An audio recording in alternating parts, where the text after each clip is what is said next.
என்னதான் அது நல்லது, இது நல்லதுன்னு பார்த்து பார்த்து செஞ்சாலும், இந்த பொங்கல்லேருந்து இந்த மிளகு, சீரகம், அப்புறம் இந்த கருவேப்பிலை, கொத்தமல்லி தழைன்னு எல்லாத்தையுமே ஒண்ணு ஒண்ணா பொறுக்கி எடுத்து வைப்பாங்க அந்த பசங்க.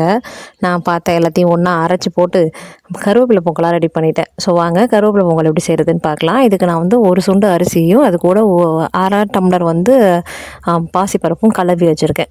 இது அப்படியே இருக்கட்டும். இப்போ ஒரு சின்ன பேனில் கொஞ்சமாக எண்ணெய் விட்டு மிளகு, சீரகம், அப்புறம் ஒரு கை நிறைய கருவேப்பிலை இலையை போட்டு நல்லா வறுத்துக்கோங்க. இது நல்லா வறுபடணும். இது நல்லா வறுத்ததுக்கு அப்புறமா ஒரு கை நிறைய கொத்தமல்லி தழையை போட்டிருக்கேன். இது வந்து காம்போடையே போட்டிருக்கேன். ஸோ கொத்தமல்லியை அப்படியே போட்டு இதையுமே 2 நிமிஷம் நல்லா வறுத்துக்கோங்க. இது நல்லா வறுபட்டதுக்கு அப்புறமா இதை அப்படியே ஆற வச்சுட்டு நல்லா பவுடரை அரைச்சிக்கோங்க. தண்ணி எதுவுமே ஊற்றக்கூடாது.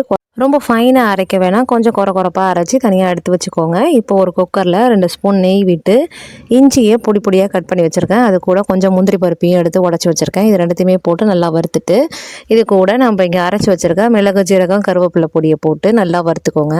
இது நெய்லேயே ஒரு 2 நிமிஷம் நல்லா வறுபடட்டும்.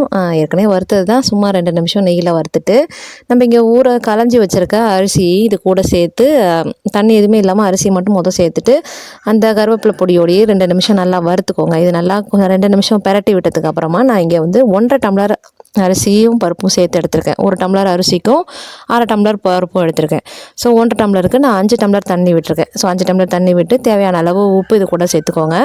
இது கூட கொஞ்சமாக பெருங்காயத்தூள் மேலே தூவி விட்டு உப்பு பெருங்காயத்தூள் எல்லாமே நல்லா ஒன்று சேர்கிற அளவுக்கு நல்லா கலந்து விட்டுட்டு குக்கரை மூடி ஒரு 5 விசில் விட்டு எடுத்துக்கோங்க. மிதமான சூட்டில் இருக்கட்டும், ரொம்ப ஹை இதில் வச்சு இது பண்ண வேணாம். மிதமான சூட்டில் வச்சு ஒரு 5 விசில் விட்டு இறக்குனீங்க அப்படின்னா நல்லா சூப்பரான கமன்னு கருவேப்பிலை பொங்கல் சூப்பராக ரெடி ஆகிடுச்சு. இது கூட தேங்காய் சட்னி அது மேலே கொஞ்சமாக நெய் விட்டு சாப்பிட்டு பாருங்கள், பிரமாதமாக இருக்கும். டேஸ்ட்டு நிஜமாகவே சூப்பராக இருக்கும். ட்ரை பண்ணி பாருங்கள். அவ்வளோதான். Happy cooking.